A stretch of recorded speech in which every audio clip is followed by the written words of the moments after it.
Aujourd'hui, nous allons faire un rapide tour d'horizon de la loi de finances 2013 et de la loi de finances rectificative pour 2012, avec pour commencer un alourdissement du barème progressif de l'impôt.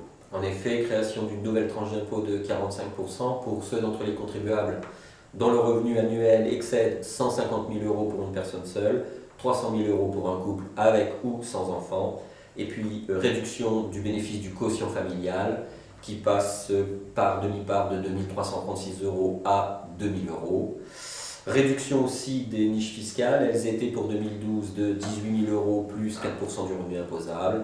Elles passent à 10 000 € net, sauf exception. Le Girardin et les Sofica. Et puis création d'une nouvelle niche, la loi Duflot. La loi Duflot qui remplace sensiblement le dispositif Cellier qui existait jusqu'au 31 décembre de l'année 2012.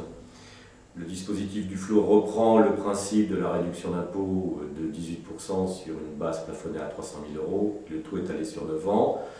3 contraintes, le plafond de ressources des locataires, le plafond du loyer et quelque chose de nouveau, se trouve être les performances énergétiques du logement. Voilà, après cette excellente nouvelle sur le dispositif Duflot, alourdissement à nouveau de la pression fiscale.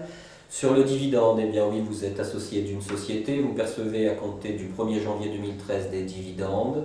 Eh bien, vous serez maintenant taxé sur 15,5% de ce dividende au titre des contributions sociales, plus un acompte de 21% que la société devra verser pour vous et qui viendra en réduction de l'impôt réellement dû. Le tout fait donc 36,5% de prélèvements fiscaux à payer. Plus-value, alourdissement de la plus-value sur les cessions de titres. Alors, à compter du 1er janvier 2012, le taux de taxation passe de 19 à 24%, toujours avec les contributions sociales qui sont à 15,5%, et les plus-values sur cession de titres seront soumises au barème progressif de l'impôt à compter du 1er janvier 2013, avec un abattement par durée de détention.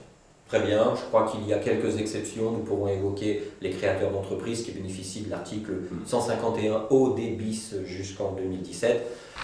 Revenez vers nous si vous avez des questions sur le sujet. Sur le plan professionnel, mauvaise nouvelle pour les possesseurs d'un véhicule qui a une puissance fiscale supérieure à 7 chevaux, puisque à compter du 1er janvier 2012, nous assistons à un plafonnement de l'indemnité kilométrique sur les 7 chevaux. Création d'un dispositif de crédit d'impôt. Mais oui, allons-y. Dit CICE. Le CICE. Le CICE, dont les contours sont encore un petit peu vagues et sur lequel nous reviendrons à l'occasion de circulaires. Oui, alors le CICE, crédit d'impôt, compétitivité, emploi. Effectivement, c'est extrêmement flou, nous en reparlerons plus tard. Enfin, tu voulais évoquer quand même l'alourdissement aussi très sensible des cotisations sociales. Au chapitre des cotisations sociales, deux nouveautés. La première, c'est la perte de l'abattement. La perte de l'imputation de l'abattement des 10% sur les rémunérations de gérants pour le calcul des cotisations sociales obligatoires, ainsi qu'un déplafonnement total de la cotisation d'assurance maladie qui, globalement, ressort à 6,5% du revenu imposable.